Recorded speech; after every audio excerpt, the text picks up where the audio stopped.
the first one, and Chris worked with Arnie for about, is it 12 years? And Arnie is a surgeon over at the University of Minnesota, and Chris worked with him as a gardener for those 12 years.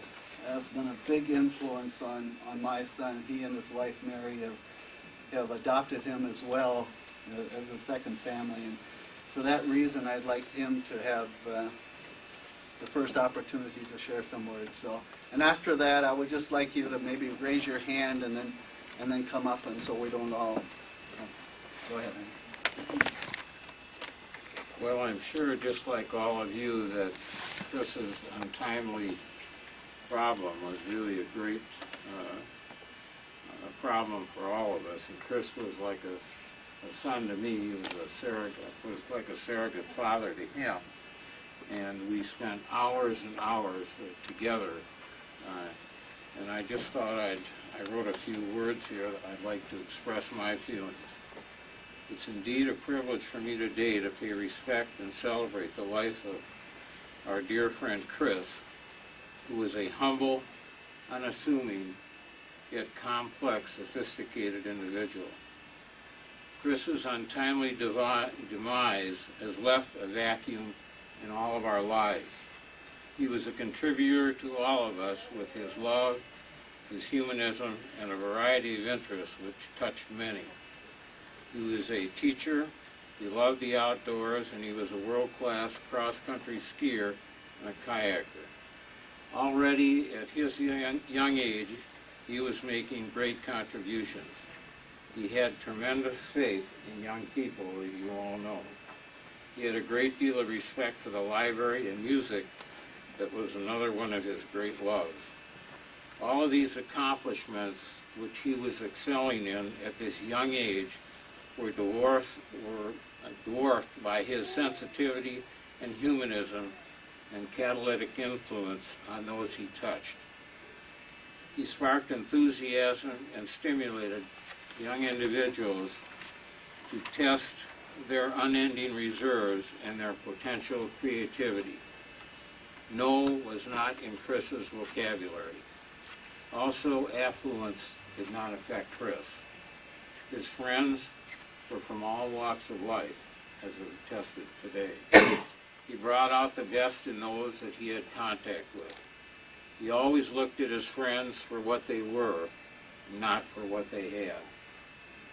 In our many hours in the garden together, he always amazed me with the questions he had and the interest he had in the new ideas and research that we were doing in our laboratories in the field of cancer.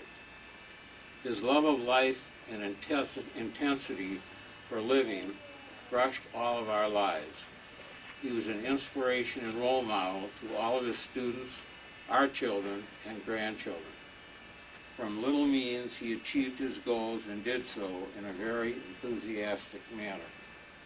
As attested by his many students and friends, and those of you today, many people walk in and out of our lives, but true friends leave footprints in your heart. He has left a deep print in all of ours.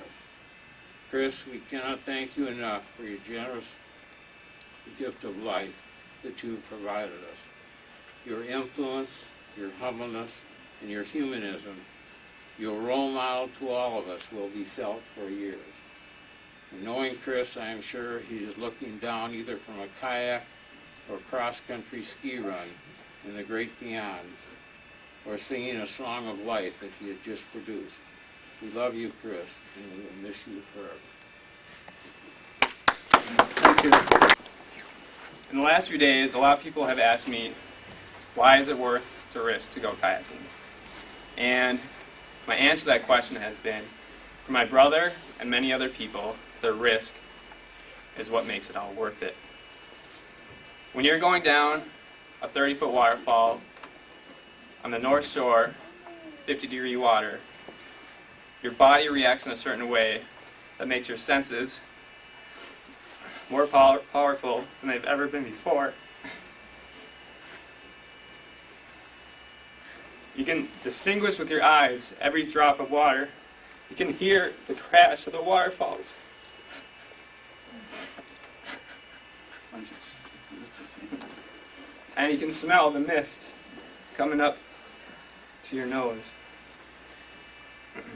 When you finally plunge into the safe pool below the falls and realize that you've escaped any sort of danger or even the possibility of death, you feel so alive as if every single cell in your body has had 10 cups of coffee. And for my brother, this is exactly what he lived for. And even though he's dead now, we can all be happy to know that in the moments before his death, he felt more alive than he'd ever felt before. And that makes me content to know that he was happy when he died. As my brother, as a kayaker, he was my guide, my safety net, and my hero. And the same can be said for him as being my brother. He will always be a part of me. Thank you.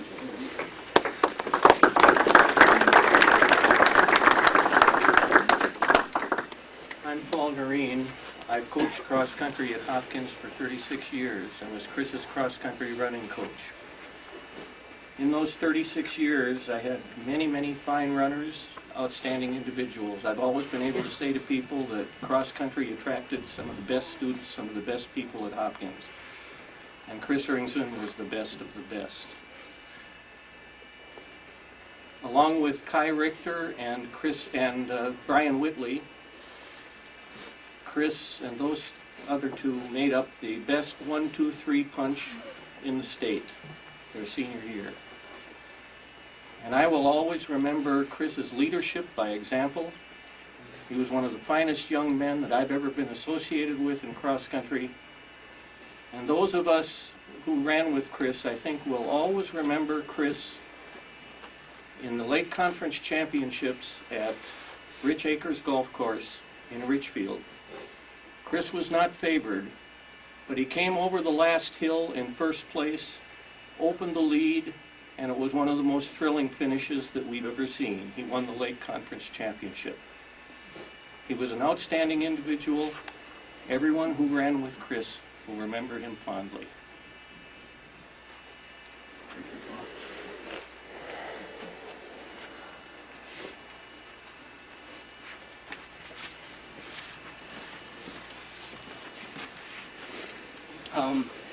I'm Dan Skold. I'm Josh Landowski. We were two skiers from the Hopkins ski team, and Chris was our coach for 3 years, and both of us went to Norway this summer for 3.5 weeks, and it's the best trip I've ever been on. I've been to France multiple times, and all those trips together don't add up to what we experienced with Chris this summer. As a token of our friendship, we all signed some skis, everybody on the ski team, and we'd like to give them to the Ringsvens. If anybody on the ski team hasn't signed them yet, we'd appreciate it if you do that, but we'd like to present these to you. Thank you very much. He was the Hopkins Nordic ski coach, but he was also much more to us than that. He was our friend, our big brother, our role model of how to live life, our hero, and most importantly, our fearless leader. For the ski team, he spent countless hours organizing, helping the beginners, making us laugh, and giving us his wisdom on issues that frequently cross the average teenager's mind. On his weekends, when most coaches were sitting at home, he would take us up to his cabin, or up camping on the North Shore, and just spend time getting to know us. He made it a point to actually get involved with every member of the ski team, not just the elite. And this reflects his treatment of others throughout his whole life. He was a person whose passion and true love, in addition to kayaking and skiing, was working with kids. There's a quote that 100 years from now it will not matter what my bank account was, the sort of house I lived in, or the kind of car I drove. But the world may be different because I was important in the life of a child. Chris not only touched one child, but hundreds. Though he appeared quiet to those who didn't know him, his inner personality paralleled that of an average high schooler. He knew how to handle difficult situations and how to be responsible, but he also knew how to let go and enjoy the finer points of life. It's been a large part of our lives these past few years, and we've shared many memories with him that we'd also like to share with you. I remember one time in Norway there was a waitress that took a liking to, and we went to the same restaurant 3 nights in a row. That night, the last night at the nightclub, he was hitting on her pretty hard. We were kind of Chris's support crew with the women over there, and he came up to us and he was like, "All right, I think I'm gonna tell Anita something." And we're like, "All right, Chris, what are you gonna tell her?" And he goes, "That I love her and I'd like to see her again." So he went over there and he told her, and he comes strolling back, and we're like, "So Chris, how'd it go?" And he goes, "Well, she told me to go home with my friends." Also in Norway, as you might have seen, we put a photo album together over there if you want to take a look at it later, but we convinced him that if he shaved his head, he'd be more attractive to the women, so it took a lot of convincing, and it was about a 2-hour process because all we had was a Swiss Army knife and a face razor, but we got it done. There was one weekend where we went up to Duluth and just to go skiing on Saturday, and on the way back we stopped at a Pizza Hut, and Chris goes strolling in there. I mean, he's a pretty neat guy. He plans ahead and everything like that, but I don't think he always plans ahead because he didn't have an extra change of clothes. So he goes strolling in there in his long underwear, and that's all. And he's like, "Yeah, dibs on the waitress." And we get in there, and well, we'll leave it at that. Another time, I think it was last year, 2 years ago, we were up at ski camp up at Giants Ridge, and he had in his mindset that he was going to beat the land speed record on skis, so took the chairlift up to the top, and we interviewed him with the video camera. He took off in a straight tuck, bombed all the way down the hill on cross-country skis, flailing about. All the people, all the downhillers just moving to the side of the hill. Despite the common belief that our parents had that we were going to Norway to train seriously, we went over there and spent probably more than half our time playing hacky sack and getting better or worse at it. Yeah. So I don't know, I guess that was just a fun memory. Many days in the afternoon we'd fall over laughing onto the grass, just we could hardly breathe, we were laughing so hard. And all the other Norwegians are looking at us like silly Americans. Another time we were on the bus, and Chris was always one to be trying to keep in shape and always moving, and just all of a sudden he gets down on the floor and starts doing push-ups as the bus is going down the freeway. As you all know, Chris died doing something he loved, and he really loved the whitewater. Whenever we were on the train or the bus, he'd always run over the window whenever there was a river, and he'd be like, "Guys, look at the whitewater, it's so sweet." And I mean, he'd be so enthusiastic, and it's just the small things that really meant a lot to us.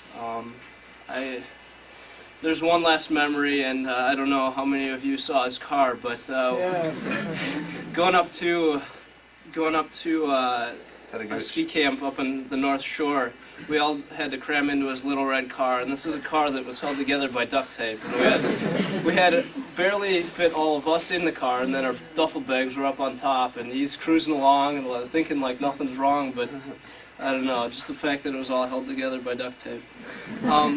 I guess those are just a few memories that have kept us going through this hard time, and that really live on within us.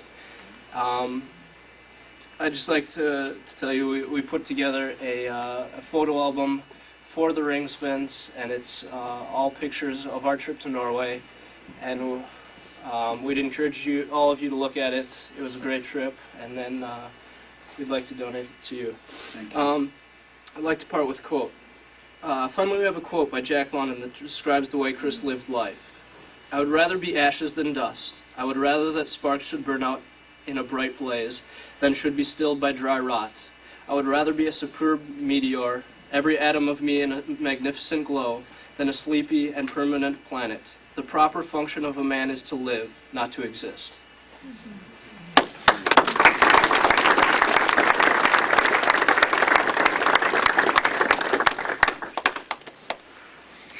Is there anybody else? Yeah, I got a memory too. The Step up here. okay, We can hear you. polypro. The sagging, drooping polypro they wore all the time, especially when we got off the river. And I was out there visiting him a week and a half ago or so, and we walked into a really nice restaurant. We were paddling all day. Well, not a really nice restaurant, but it was good enough that when I saw Chris walk in, it was Polypro, and not only he had Polypro, but it was inside out, and the tag was showing. And to me, he'd make me laugh so hard and it was always in public because I was just a lot more uptight about public things than he was. And I don't know. I got a quote here. Wrote it a couple days ago. Sometimes a really bright light is put on the world. Then after they make their point and show us just how close to God you can really get, they go.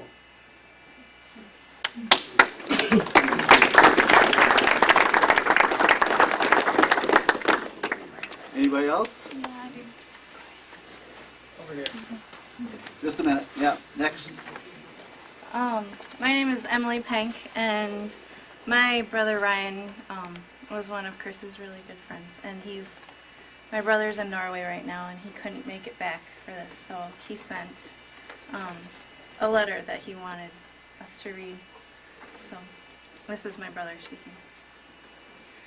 I'm having a difficult time putting into words the rush of emotions I've experienced since learning of Chris's death. How does one begin to sum up such a meaningful friendship in a couple pages of text? In the days since hearing the tragic news, I've tried to give myself time to reflect on the many wonderful experiences I've shared with Chris and can confirm that laughter is the best medicine. Chris's sense of humor dominates my memories of him. He had a quiet, disarming charm, an infectious laugh, and the ability to light up any room he entered. People fed off his energy. He was able to poke fun at others without being cruel, and was equally likely to poke fun at himself, perhaps even more so. And there was no limit to his imagination when it came to using up a few hours on a Saturday night. Who else would have come up with the idea of pummeling unsuspecting holiday shoppers with raw hot dogs from a roof of a downtown parking lot?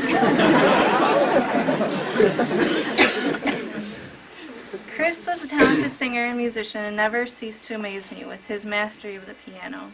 He played by ear and was composing elaborate solo piano pieces long before he ever learned to read music. I fondly remember the various music groups that he, Nate, Ani, and I formed as teenagers, and thank the Ringsven family for all the times they let us use their living room as our rehearsal space. Chris's love of music was a constant throughout his life, and it was a given that he would someday end up teaching others to love music the way he did. I admired him for his athletic achievements and the genuinely humble way in which he attempted to downplay his obvious talent. Sports wasn't a way for him to prove anything to anyone. He was active simply because he loved to be active, and his successes came naturally. He had a competitive spirit and was always looking for new physical challenges. Chris and I never had an argument, and some may say that it indicates a shallow or superficial relationship. Yet I feel it's because we had similar opinions on most issues, and if we ever did agree about something, or disagree about something, we managed to respect each other's opinions. Chris was a caring and compassionate friend, and my hope is that he felt the same way about me. This past summer, my wife, son, and I spent 6 weeks in Minnesota and were able to spend some days with Chris before he, ironically, left to spend 3 weeks in Norway.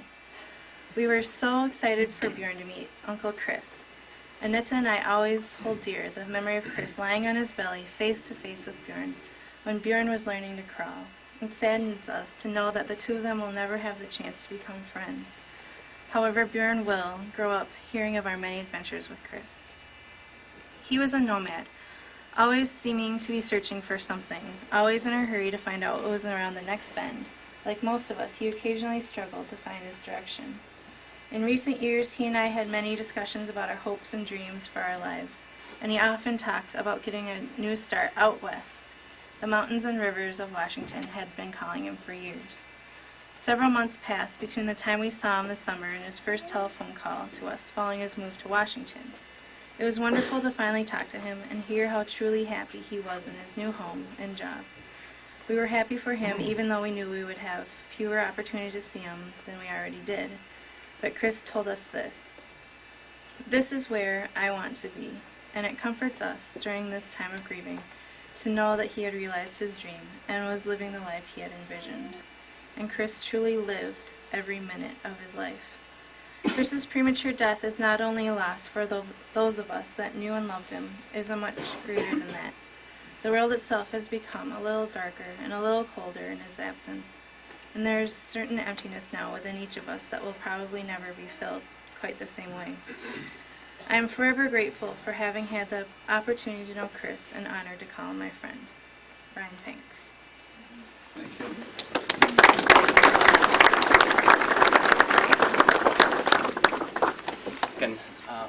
I met Chris when I was 6 years old in kindergarten class. I didn't really know him then too well. My first memory distinctly of Chris is on a field trip in 2nd grade to Minnehaha Falls. We had to eat our lunches in the bus, and I don't know what we were laughing about, but he laughed so hard his Coke came out his nose.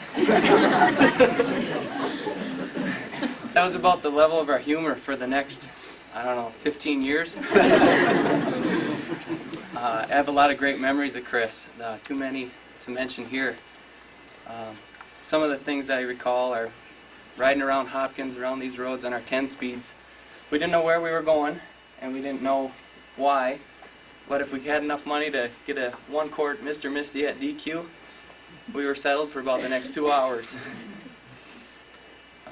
In 9th grade, he persuaded me with his enthusiasm to get into distance sports.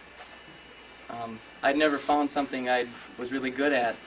Team sports scared the heck out of me. I always prayed no one would pass the ball to me. But it was Chris's enthusiasm to running and skiing.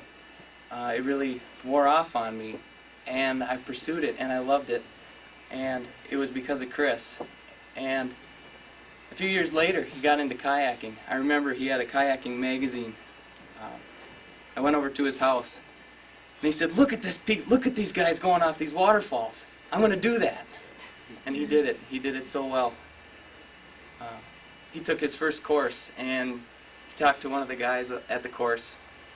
I think within a few weeks, he was talking about which kayak to get, and I saw that fire in his eyes. I saw the enthusiasm, and I hear a lot of people mentioning that quality in him. And that's how I remember Chris. Everything he pursued, he threw himself at it, and it was wholehearted, and it was just him.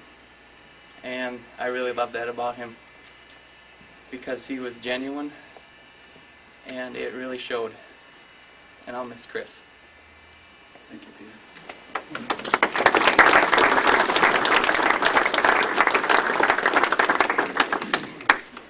Hi, my name is Nate Ani. I'm a good friend of Chris's from high school. I could stand up here all night and tell you stories about Chris. I want to just share a few tonight. But first I want to read you a letter from my girlfriend. She's in Denmark studying theology, and she just sent it this morning. I first met Chris when Nate and I visited Minneapolis for the summer. We had coffee together at a cafe and talked about Europe and Chris's possibilities with kayaking over there. From our first meeting, I best remember Chris's declaration that he always thought he would marry a European girl. Did I have any friends? During the years, we got to know each other better, and Chris always shared the same 2 dreams. One of going to Norway for a summer, and one of going out west to settle down close to mountains and rivers. I'm so glad he got to realize them both. Although Chris always shared his dreams of traveling and having adventures in nature, I remember him even more as a somewhat quiet, humorous friend who was fun to be with at dinners and parties. Chris had a way of sharing his thoughts and philosophy that invited openness and honesty in conversation. I also remember Chris's great imagination that always came through in our games of balderdash, a game where you have to come up with new explanations for words, names, and dates. The one that stands out most in my memory is his explanation for a date. The day when a small town in Africa was laid in ruins by a giant horde of invading cockroaches. Chris never wanted our games of balderdash because his imagination got the better of him. But he always made us laugh until tears ran down our faces. Chris, I've been blessed through my meetings with you, and I'm going to miss you.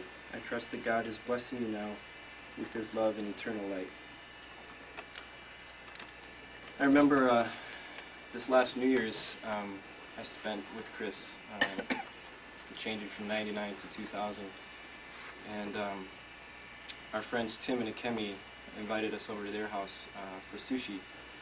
And I don't think Chris had ever had sushi before, and he was kind of looking at it suspiciously. But we convinced him to try some. And he took a bite of tuna, and I just saw his eyes lit up.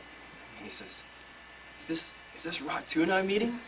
I said, yeah, that's raw tuna you're eating. And he said, I could get used to this. I could eat this. And that's the kind of person Chris was. He had this childlike fascination, and it was really infectious the way that he would express his enthusiasm for things. About this time of year, we would have our annual boot hockey game. We've done this for years, all of us in high school, and everybody wanted Chris on his team. He was the fastest one, and you just knew if Chris was on your team, you were going to win. You were going to be in the winning team.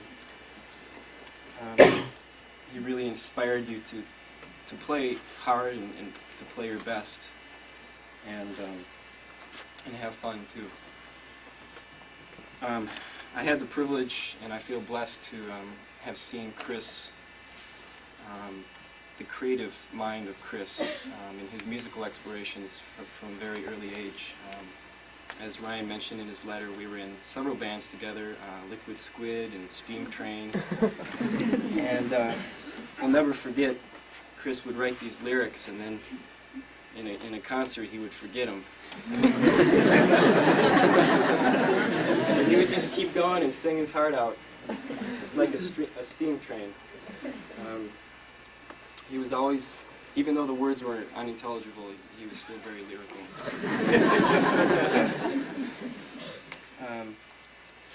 I remember one winter, the Ringsven family invited me out to go on a ski trip in Utah, and as you all know, Chris was an amazing skier, and I had a hard time keeping up with him. But we were going down the hill, and I saw this huge ski jump that I really wanted to go off. I was kind of a daredevil, and I wanted to go off the ski jump, and I wanted Chris to take a picture of me when I went off it. And so I gave Chris my camera. I said, okay, just push this button here. He said, all right. And I went down the ski jump, and I was up in the air, just soaring sky high. And I was thinking, wow, this is going to be a great photo. And after I landed, I went over to Chris, and he was looking kind of dumbfounded at the camera. And sadly, that photograph never came to be because Chris had mistaken the shutter button for the opening the film, and we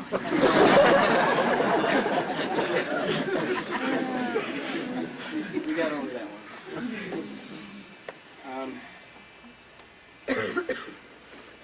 I'd just like to say that Chris was a wonderful person. I'm really going to miss him, and I'm sure all of you here feel the same way. Thank you. Thank you.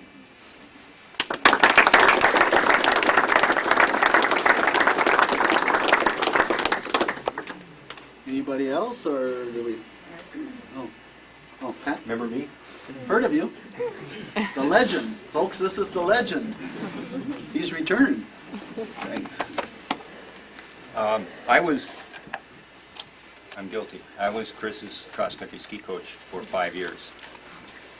I'll go back to when I first met Chris, or was first introduced to Chris. I got a phone call, and I thought one of my friends was playing a joke on me, doing a very bad German accent. And I thought, who is this person, and why are they bugging me like this? And then after a while, I thought, this is for real. This isn't one of my friends. This is somebody that's trying to tell me something about a 12-year-old child. And lo and behold, Renata came with Chris in tow as a 7th grader to be part of the Hopkins Nordic ski team. And we didn't have a junior high program. It was varsity at that point, or junior varsity. And I remember his first day coming into the locker room, and I walked out because I hadn't met him yet, And here's this tiny little frail blonde kid, maybe weighing 85 pounds, and he's sitting there and he's all but crying. And I introduced myself, and I never got his name quite straight because he was a little shy with his name, and so for a while I called him Ringstad, whatever. Finally I got his name straight. But I remember the first meet I took him to, it was, they had a junior high race up at Giants Ridge, and this is an intimidating meet because this is one of the really premier facilities in North America, and they have a huge, over 1,000, 1,500 skiers there. And he was entered in the junior high race. He'd never raced before, anything. And I remember him watching the other junior high racers go out, and what he would do is he would be on the outside, on the other side of the fence, and he would pace down with each skier that went out to get a feeling, an idea of the pace. And he did very well at that. I think he was in the top 10. I mean, it was just amazing. And one of the things that I like to tell the guys on the ski team, and I can see a lot of familiar faces around here, is there's a thread that goes back when I first started back in the early 1970s when we had wood skis and knicker socks and little leather low-cut boots. That thread goes continuously, and a big part of that thread was your son, who became one of the premier skiers in the state of Minnesota, and was really an inspiration to the kids, the little guys that came up after he was a real skier. Chris also had a peculiar mix of personalities. On the one hand, he could be a very stoic Norwegian, and on the other hand, he could be a Discombobulated. very spontaneous, irreverent, but never disrespectful person. And it was an incredible range of personality. And when it was appropriate, he could be as off the wall as anybody. And when it was appropriate, he could buckle down, turn it off, get down to business, and be the best skier in the state of Minnesota if he wanted to be. And he did what he wanted, and he did it very well. And I probably spent more time with him in his high school years than you did. That's because you needed more things painted, the roofs done. Chris, let's go on this training run. Well, when he got back, well, where did you go training? Well, Pat had to clear the path, through the woods, or he had a little shingling he had to do. Well, we did some training too. I remember Peter Hopkins, who spoke up here, was Chris's buddy, and the two of them were in our conference meets, the section meets, they'd go 1-2. And I can remember Peter, are you an engineer now, Pete? Yes, some people say. Okay. Well, he was an engineer then because he designed a bridge out of logs and whatnot, and he was actually the designer and the general foreman on that project there out on our ski trails. But it was incredible. I can remember one night we were up at my lake place up on the west of Lake Mille Lacs, and we're Kai Richter and Chris, I believe it was you, Pete, and maybe John Canfield, remember? And we were looking at the Northern Lights. And I forget, Chris said something that was incredibly poetic about me bringing them along and all of this kind of stuff, and I thought, gee, this is pretty strange for a 17-year-old kid to be waxing poetic like that, but that's the kind of guy he was, and that was, he would switch from being this off-the-wall character, and then next minute he's being incredibly philosophical, and it was a joy to be with him. And it's like losing a son. Thank you, Pat.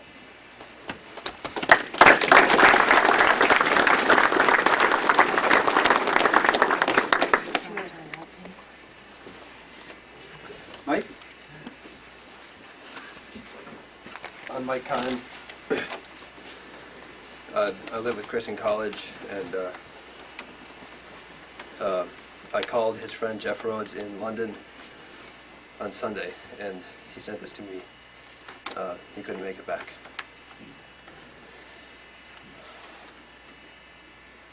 I'm sorry that I can't be here today with Chris's family and friends. I asked Mike to read this on my behalf.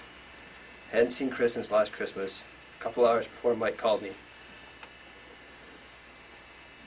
With the crushing news of Chris's accident, I was daydreaming and a fond memory came back to me of a time with Chris. The time he made the tragic news the more difficult to take for me. Chris and I were in Thunder Bay for the cross-country pre-World Championships. We found out about a party for the World Cup athletes, our heroes at the time. We resolved to sneak in. Chris came up with the idea to pretend that we were waiters, so we tried to sneak in from the kitchen. As soon as one person saw us, we were so clearly not waiters that Chris let out a high-pitched laugh. We both turned bright red and ran back out. I wanted to give up, but Rhodesy, we can't give up now. And so Chris found a side door, and that was our secret entrance. Chris and I both had silly giggles and blushed cheeks the whole night from euphoria. That story was so typical of my times with Chris. He, a good friend, the center of a fun time, the instigator of excitement and adventure. Even though I've only overlapped 2 years with Chris at Williams, and we haven't seen each other frequently since, it's often that I'm daydreaming and think of a crazy fun adventure I had with Chris, cheeks blushing red and laughing. That's the way I will remember him. And I know that I have an inexhaustible supply of stories and memories that will continue to come to me for years and years. Jeff Rhodes. I don't really have anything to add.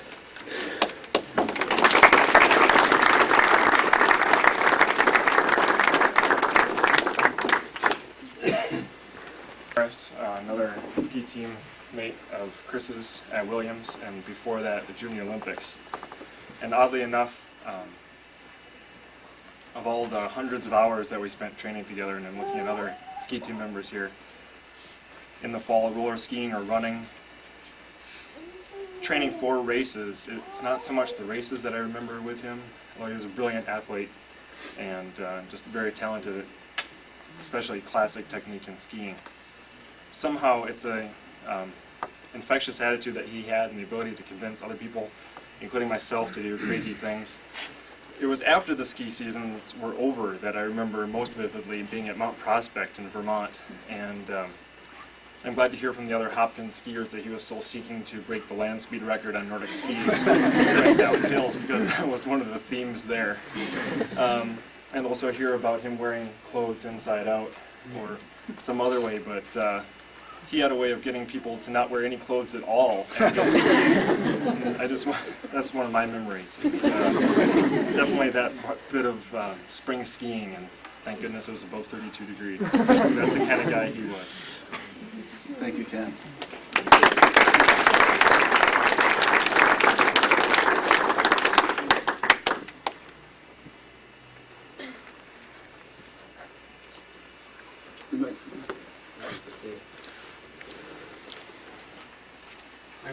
I'm Hal Krimmel. I got to know Chris kayaking when he first moved back from Williams about 4 years ago. And as you all have attested to, he was, at least for those of us who got to know him first through kayaking, a man of surprises. Whether it was asking me if I could do a telemark turn and saying, yeah, I think so, and then Chris proceeding to whip off perfect turns, wearing only his skating skis and the very thinnest of shoes. Whether it was providing me with some well-deserved criticism on the river one day, whether it was sitting down at a party with other kayakers at the piano and playing everyone into silence. He was an unusual man. For those of us who kayak, I think if there's a lesson in Chris's death, it's that life is a matter of inches, a matter of feet, and whether we're in a kayak or whether we're in a car, all we can say is there, but for the grace of God, go I. And I think we can take comfort in knowing that he was in the best equipment possible. He was a very safe paddler. He had thought out his moves, and he was with a group of people who were, one of them is with us here tonight, who did everything possible that could have been done to try and save him. And as were the surprises in his music and his skiing, and his personality. That his death also came as a great surprise and shock, and we, as a kayaking community, will greatly miss him as well. Thank you.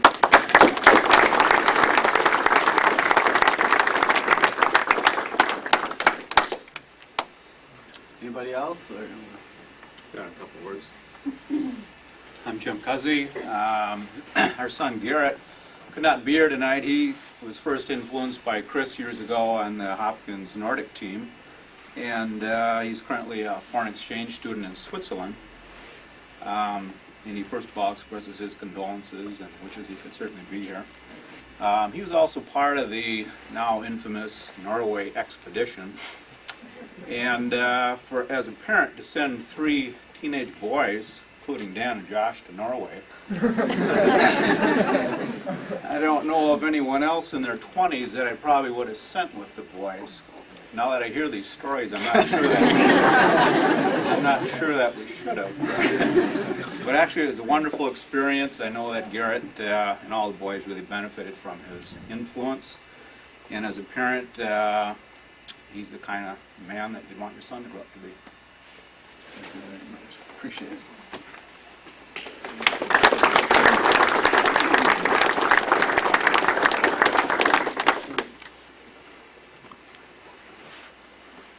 Hi, my name is Lenny Cookett, and my memories of Chris go back quite a long time actually, because he was a little 7th grader skiing, and for as long as I remember, my son skied. John and eventually went to Williams about a couple of years before. But I think my memories, I'm sort of the person who, when you really like doing something, you really go for it. Whether it be skiing, and my wife told me a long time ago that we had a day that there was no school because it was too cold, and I was a teacher in Minneapolis, and so what do? I pack my little skis together and I go off to wherever it was and find this little secluded place to ski. I think the point being that I can understand Chris's desire to really do something he loved. And that's how he was when he trained. I still see those kids. That particular team, I think they were the best trainers of all the Hopkins kids. Well, I won't say that, because we have a present team here, but they really worked hard. And I can still see them at Meadowbrook, John Canfield and Peter Hawken and Kai Richter and the rest. And I think that passion for living life is what I remember most. And secondly, I remember Kai Richter being in somebody's duffel bag all the time, and it was Chris's. He fit in there perfectly, and I think Chris actually dragged him along with him. But he slept in it. Did he sleep in it? Yeah, he slept in it. All right. And my son John has known Chris for a long time too, and was unable to be here and expresses his sympathy. And he said that his stories from Williams were either too down to earth or they were too outrageous to mention.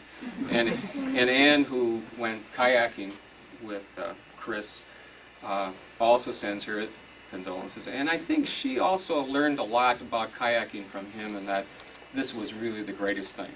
You know, cross-country skiing is good, but she loved kayaking. So, thanks.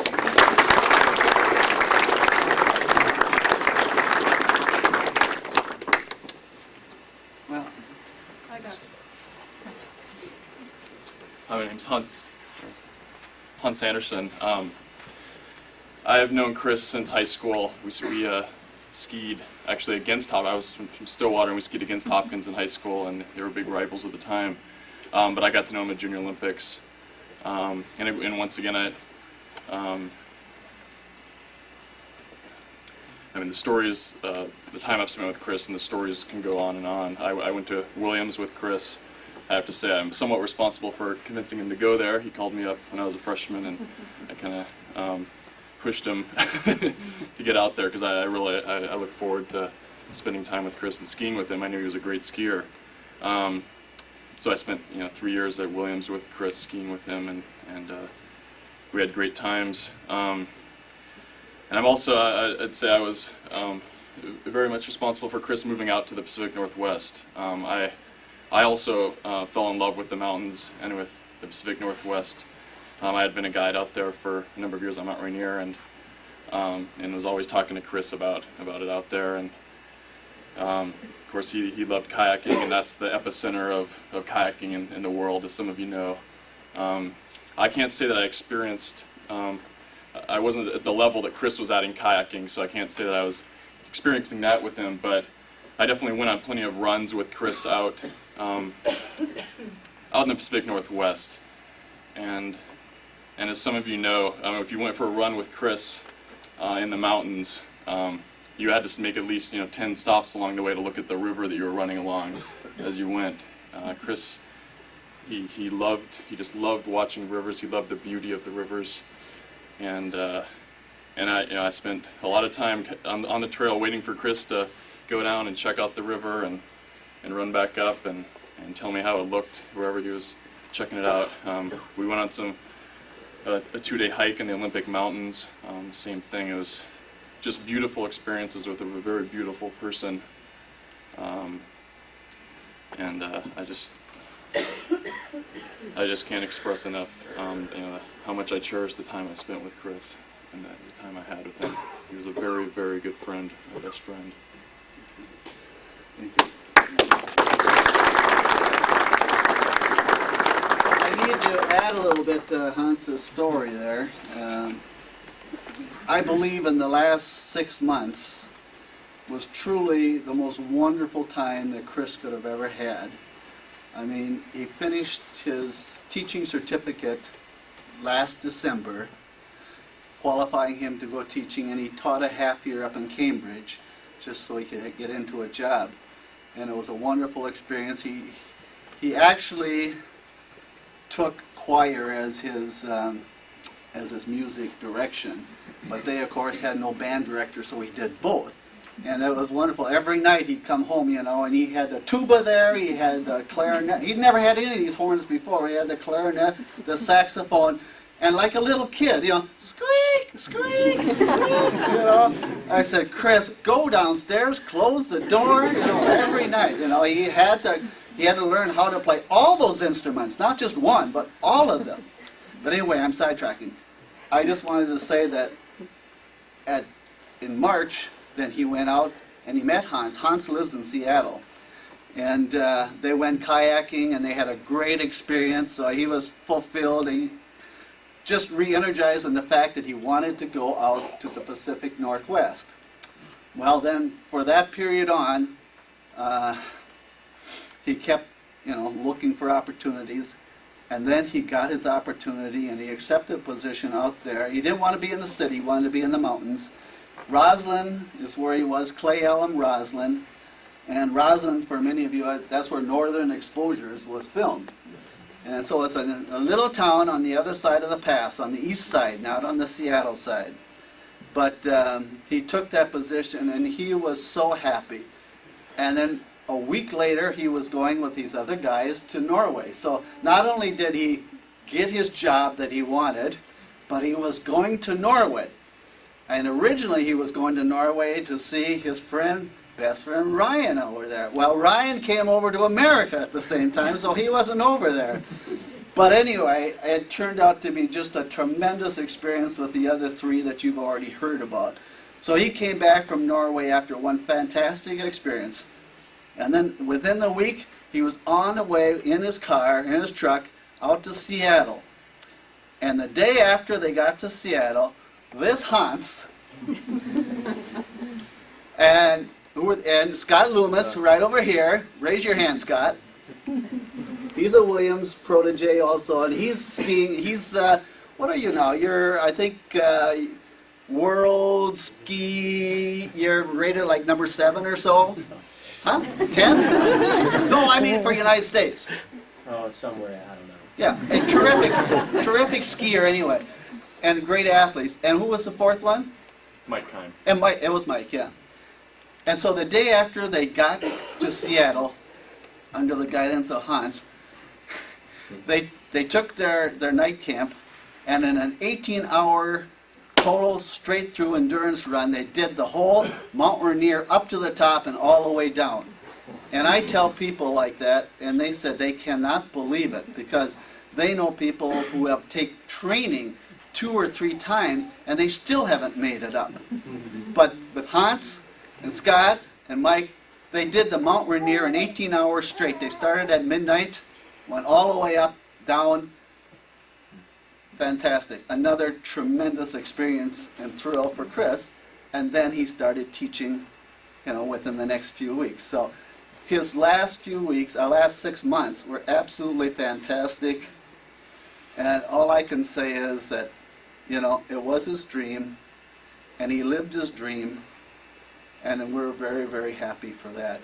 And I look around. I want all of you to look around at yourselves. Look around, please, because you're the guys that had a special touch to Chris as well. I mean, you touched him, all of you guys, and I hope that, obviously, in return, he's able to, and I know he has, touched you people as well. So I thank all of you, for all of that anyway.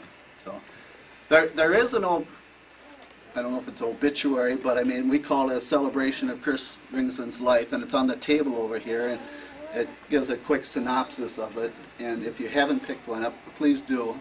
And there are displays, on either corner, in the middle. With all the people here, it's hard for people to even see that they're displays and pictures, so I don't even know if you do. But please make sure if you take a quick look and look at that. And again, thank you so very, very much, for coming as well. So, and we'll just, we can continue just shaking hands and that. And thank you.